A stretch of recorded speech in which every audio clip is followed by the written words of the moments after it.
These 13 young adults left everything for 10 days to go to the Ukrainian-Polish border in Medyka to assist hundreds of volunteers helping Ukrainians leave the country.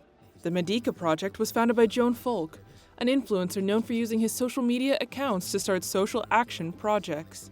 In 3 vans, the 13 young adults brought more than 6 tons of blankets, food, and hygienic products to the border. To make the 33-hour journey, 7 drivers took turns driving the vans from Pamplona to Medyka.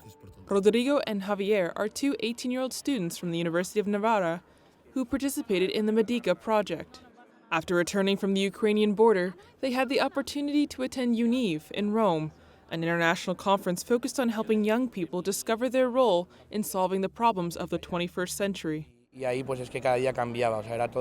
the situation at the border changed every day. It was a bit chaotic. There were different needs every day. Today we need to buy blankets. On another day we need to buy this or that. Often we were separated into groups, people who stayed at the border and people who went into Ukraine. In 6 days, the group organized everything they needed to go to the Ukrainian border. They had contacts in Medyka who explained what the people there needed, and they enlisted the help of companies and institutions that wanted to help anonymously. They also organized a team of more than 100 volunteers who took turns going to supermarkets collecting basic necessities.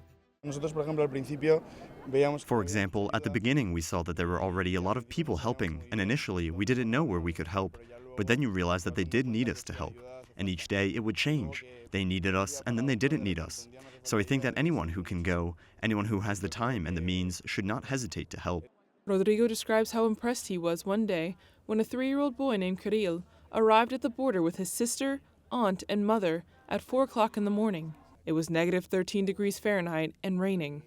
He was on the verge of hypothermia. What you do for him is you give him a blanket and just be with him. You give him everything you can because, in the end, they don't know English or Spanish. So you give him peace and affection. That really had a big impact on me, because you have him in your arms and you realize how real all of this is. After finishing their work in Ukraine, the group headed directly to the UNIV conference in Rome. There hasn't been much time to think about it yet, but I think that after it all, we see how valuable it all was, and that, in the end, they fled the country, which seems unlikely for us. You see that the people here are just like us, and this is happening to them. These students are already back in Spain. While they know they may have only made a small impact on the situation in Ukraine, by volunteering on the front lines, they were able to meet some of the families directly affected by their work.